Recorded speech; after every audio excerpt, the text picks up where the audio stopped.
مجبور کر رہی ہے کہ تم قرآن کا بھی انکار کرو. اور یاد رکھو قرآن کا انکار کرنے والا کافر ہوتا ہے، مسلمان باقی نہیں رہتا. تم نے جس خاندان کو شجرہ خبیثہ کہا، یہ خاندان امام الانبیاء، امام کائنات، امام اعظم محمد رسول اللہ صلی اللہ علیہ وسلم کو بہت پیارا تھا. سیدہ عائشہ رضی اللہ تعالی عنہ بیان کرتی ہیں، اسلام قبول کرنے کے بعد ہندہ رسول اللہ صلی اللہ علیہ وسلم کے پاس تشریف لائی اور فرمانے لگی، اللہ کے رسول صلی اللہ علیہ وسلم، اسلام قبول کرنے سے پہلے روئے زمین پر آپ کے گھرانے کی ذلت مجھے سب سے زیادہ محبوب تھی، اور اب اسلام لانے کے بعد مجھے سب سے زیادہ محبوب آپ کے گھرانے کی عزت ہے. تو رسول اللہ صلی اللہ علیہ وسلم نے فرمایا، وَأَيْضًا وَالَّذِي نَفْسِي بِيَدِهِ، اور مجھے بھی اس ذات کی قسم جس کے ہاتھ میں میری جان ہے، اسی طرح آپ کے گھرانے سے میں بھی محبت کرتا ہوں. وَأَيْضًا، اور میں بھی جس طرح تو میرے خاندان کی عزت کو عزیز سمجھتی ہے مسلمان ہونے کے بعد، میں بھی تیرے خاندان کی عزت کرتا ہوں اور میں ان سے محبت کرتا ہوں. اور یہ قسم کھا کر کہا، وَالَّذِي نَفْسِي بِيَدِهِ. اور یہی بات قرآن حکیم کی سائے سے بھی واضح ہو رہی، عَسَى اللَّهُ أَن يَجْعَلَ بَيْنَكُمْ وَبَيْنَ الَّذِينَ عَادَيْتُمْ مِنْهُمْ مَوَدَّةً، یعنی ان قریب اللہ رب العالمین تم میں اور جن سے تم عداوت رکھتے تھے اس میں محبت پیدا فرما دے گا. جو اسلام لانے سے پہلے اسلام دشمن تھے، جب وہ مسلمان ہو گئے تو اہل ایمان کے دل میں ان کی محبتیں پیدا ہو گئی. اور اللہ کے نبی صلی اللہ علیہ وسلم اس خاندان سے پیار کرتے ہیں جس خاندان کو ہے مجرم ذاکر تو شجرہ خبیثہ کہہ رہا ہے. شجرہ خبیثہ سے مراد فرعون، نمرود، حامان، شداد، معاویہ ہے. جس کی اپنی اوقات یہ ہے کہ جو متع کی پیداوار، جس کو اپنے حسب نسب کا علم نہیں، وہ طعن کر رہا ہے عزت رسول پر، وہ طعن کر رہا ہے اس مبارک شجرہ پر، اس مبارک خاندان پر جس خاندان سے رسول اللہ کی بیٹیوں کے نکاح ہوئے، جس خاندان کی لڑکی رسول اللہ کی عزت بنی صلی اللہ علیہ وسلم. بہت سارے مفسرین نے اس آیت مبارکہ سے مراد سیدنا ابو سفیان اور ان کے ساتھی لیے ہیں جو اسلام سے پہلے آپ کے مخالف تھے لیکن بعد میں آپ کے محبوب اور آپ کے پیارے ہو گئے. جو ظالم پیارے نبی صلی اللہ علیہ وسلم کے ان پیارے صحابہ کے اس مبارک شجرہ کو شجرہ خبیثہ کہے، اس سے بڑھ کر پلیت اور اس سے بڑھ کر خبیث، اس سے بڑھ کر زندیق اس دنیا میں اور کوئی نہیں ہو سکتا. پیارے نبی صلی اللہ علیہ وسلم اس خاندان سے کتنا پیار کرتے ہیں. سنیے، آپ صلی اللہ علیہ وسلم نے اپنی 2 بیٹیوں کا نکاح عثمان رضی اللہ عنہ وارضاہ کو دیا. اے ظالم مجرم، جس خاندان کو تو شجرہ خبیثہ کہہ رہا ہے، اس خاندان کی بیٹیوں کو اہل بیت ہونے کا شرف حاصل ہے. رسول اللہ صلی اللہ علیہ وسلم نے اسی خاندان کی شہزادی ام المؤمنین ام حبیبہ رضی اللہ تعالی عنہا سے نکاح کیا. خود پیارے نبی صلی اللہ علیہ وسلم کی 4 بیٹیوں میں سے 3 کا نکاح آپ نے اسی خاندان سے کروایا. مصطفیٰ کی لخت جگر آپ کی پیاری بیٹیاں اس خاندان کے مردوں کے نکاح میں آئی. بنو امیہ کے فرد کو اللہ کے نبی صلی اللہ علیہ وسلم نے شہادت اور خلافت کی خوشخبریاں سنائی، اور ان سے خلافت چھیننے کی کوشش کرنے والوں کو رسول اللہ صلی اللہ علیہ وسلم کی مبارک زبان نے منافق قرار دیا. آؤ فرمان مصطفیٰ سنو. مسند احمد میں ہے، آپ صلی اللہ علیہ وسلم نے سیدنا عثمان سے کہا، یا عثمان ان اللہ عسى ان يلبسك قميصا فان ارادك المنافقون على خلعه فلا تخلع. اے عثمان، قریب ہے اللہ تجھے ایک قمیص پہنائے. فَإِنْ أَرَادَكَ الْمُنَافِقُونَ، اگر منافق یہ ارادہ کر لے عَلَى خَلْعِهِ کہ تجھ سے وہ قمیص اتروا لی جائے، چھین لی جائے، فَلَا تَخْلَعْهُ حَتَّى تَلْقَانِي، تو اس قمیص کو نہ اتارنا یہاں تک کہ تو میرے پاس پہنچ جائے. یعنی مجھ سے ملاقات کر لے، شہادت کا جام پی لے، وہ اس قمیص کو اتروانے کے چکر میں تجھے شہید کر دے تو شہید ہو جانا، قتل ہو کر میرے پاس پہنچ جانا۔ ان منافقوں کا یہ مطالبہ پورا نہ کرنا یہ بنو امیہ کا فرد ہے، یہ اسی شجرہ مبارکہ کا فرد ہے، اسی شجرہ طیبہ کا فرد ہے جس کو رسول اللہ صلی اللہ علیہ وسلم خلافت کی خبر بھی دے رہے ہیں اور شہادت کی خبر بھی دے رہے ہیں۔ اے ظالموں، تم نے یہ لفظ کہہ کر توہین کی ہے مصطفیٰ علیہ السلام کی۔ کاش ذمہ داران کے ہاتھ تمہاری اس زبان کو روک سکے، کاش صحابہ سے محبت کرنے والا، صحابہ سے پیار کرنے والا تمہارے اس جرم کا نوٹس لے۔ ہم قتل و غارت کے قائل نہیں ہیں، ہم تلوار اور گولی کی زبان سے بات کرنے کے قائل نہیں ہیں۔ کیوں؟ کسی سے ڈر کر یہ بات نہیں کہہ رہے، اپنا دین سمجھ کے یہ بات کہہ رہے ہیں کہ اسلام میں قانون کو ہاتھ میں لینے کی اجازت نہیں دی گئی۔ ہاں، حاکم وقت کی ذمہ داری ہے، وہ شر پھیلانے والے، فساد پھیلانے والے، اللہ اور اس کے رسول کی توہین کرنے والے، صحابہ اور اہل بیت کی گستاخی کرنے والوں کو سزا دے۔ یہ فرض حاکم وقت کا ہے۔ عوام الناس اس فتنے کے شکار نہ ہو کہ کوئی کسی کو قتل کرے اور کوئی اس کو قتل کرے، یہ فتنہ ہے جس کی ہم تائید نہیں کرتے۔ ہاں، اتنا ضرور کہتے ہیں کہ جن کے اختیار میں ایسے ظالموں کی زبانیں بند کروانا ہے وہ اپنے اختیار کو استعمال کریں، قبل یہ کہ قیامت کے دن اللہ کے سامنے کھڑے ہو اور وہاں سوال ہو جائے اور جواب دینے کے لیے تمہارے پاس کوئی بات نہ ہو۔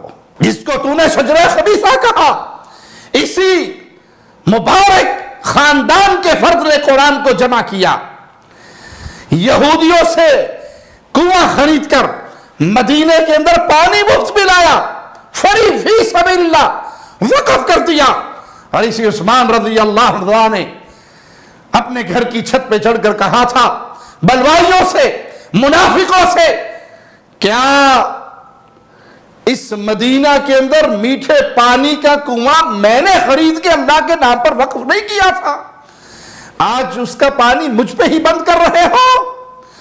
مسجد نبوی کی توسیع بنو امیہ کے ہی شخص نے کی تھی۔ بنو امیہ کے شخص سے اللہ کے نبی صلی اللہ علیہ وسلم قرآن حکیم وحی الہی لکھوایا کرتے تھے۔ بڑی بڑی جنگیں لڑنے والے یہی بنو امیہ کے افراد تھے۔ 64 لاکھ مربع میل کرۂ ارض پر لا الہ الا اللہ کا جھنڈا گاڑنے والے یہی بنی امیہ کے فرد تھے، یہی امیر معاویہ تھے۔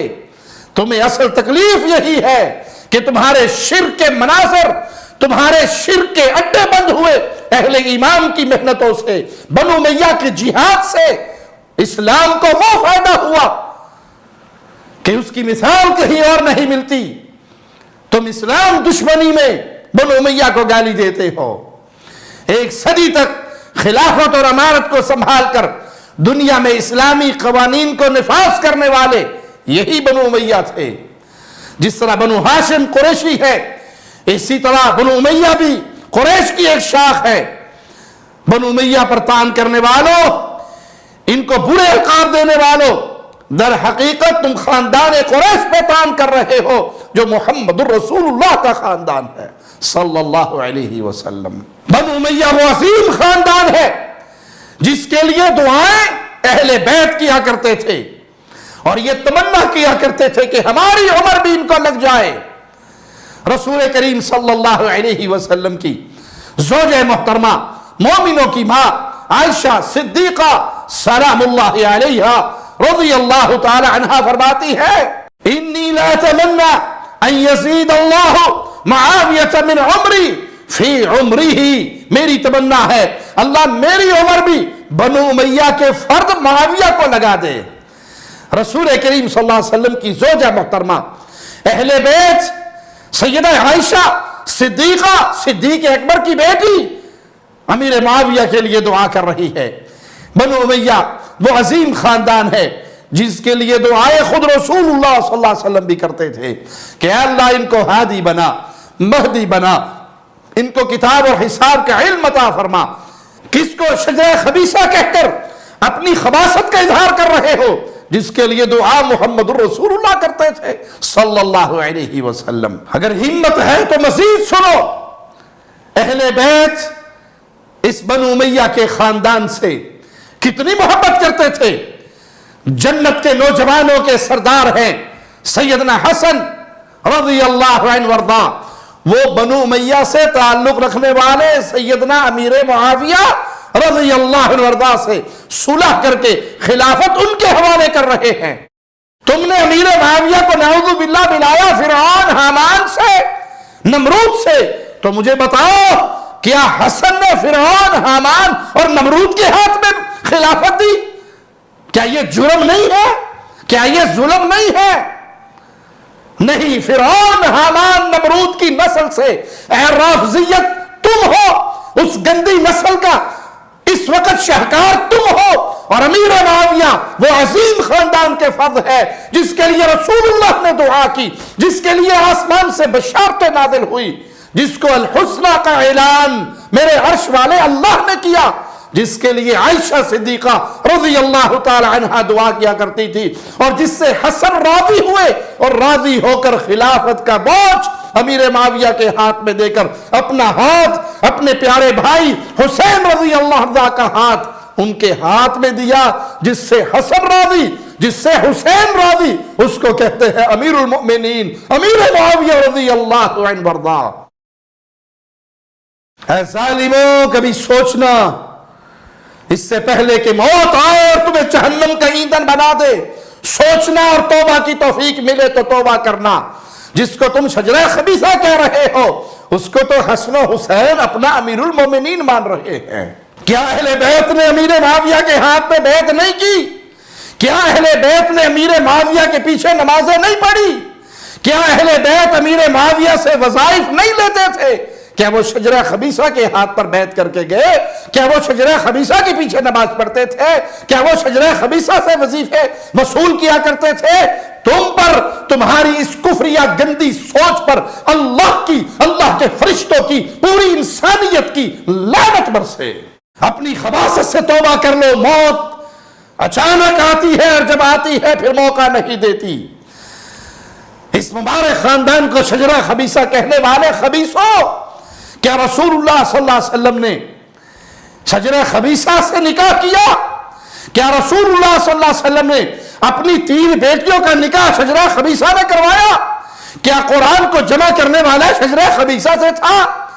اگر ان تمام سوالوں کے جوابات نفی میں ہیں تو اس مبارک خاندان پر طنز کرنے والے پلیت، خبیث، منافق ذاکروں سے اپنے دامن کو بچاؤ اور اپنی آخرت کی فکر کرو کہ آخرت میں نجات وہی پائے گا جو اللہ اور اس کے رسول اور اس کے رسول کے صحابہ اور ان کے اہل بیت سے محبت کرتا ہوا ایمان لے کر اس دنیا سے جائے گا، اور جو کفر لے کر گیا، شرک لے کر گیا، خباثتیں لے کر گیا، اس کو قیامت کے دن سوائے جہنم کے کہیں ٹھکانہ نہ ملے گا۔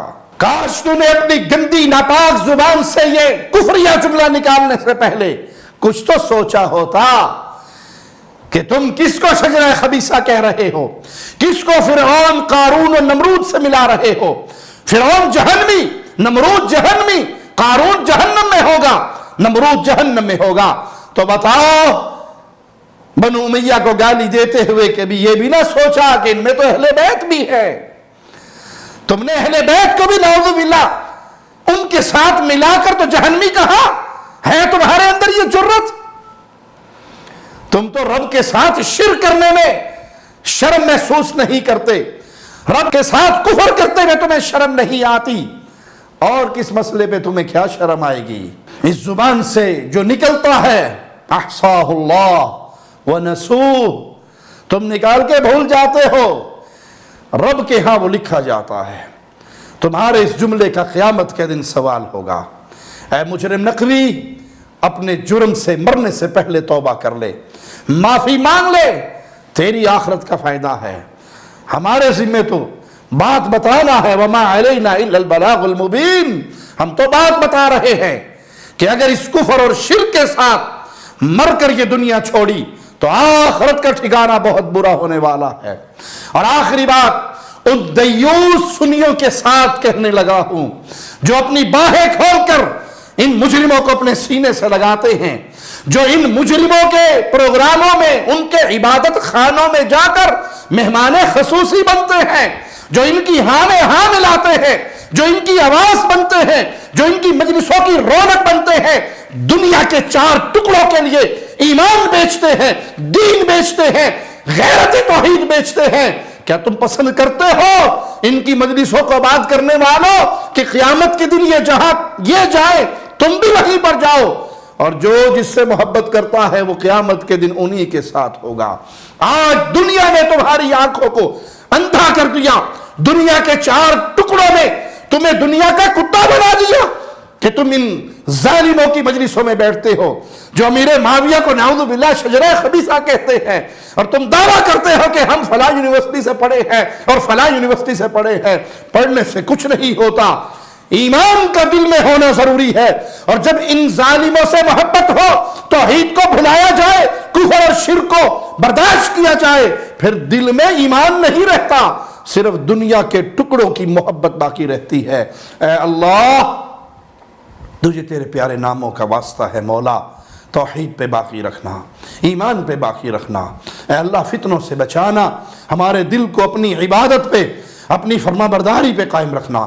ربنا لا تزغ قلوبنا بعد اذ ہدیتنا، اے اللہ ہدایت دینے کے بعد ہمارے دل کو گمراہی کی طرف نہ موڑنا، ہمارے دل میں آخری لمحات تک تیری توحید کی عزت عظمت باقی رہے، مصطفیٰ کی رسالت، ختم نبوت کی عظمت باقی رہے، صحابہ کی عظمت باقی رہے، اہل بیت کی عزت باقی رہے۔ اور اللہ جب موت آئے اسی دعوت کا کام کرتے ہوئے، پیغام توحید دیتے ہوئے، اہل شرک کے ہاتھوں شہادت کی موت نصیب ہو۔ اقول قولی ھذا واستغفر اللہ لی ولکم ولسائر المسلمین۔ ہر لمحہ قرآن اور سنت کا ترجمان، فضیلت الشیخ توصیف الرحمان۔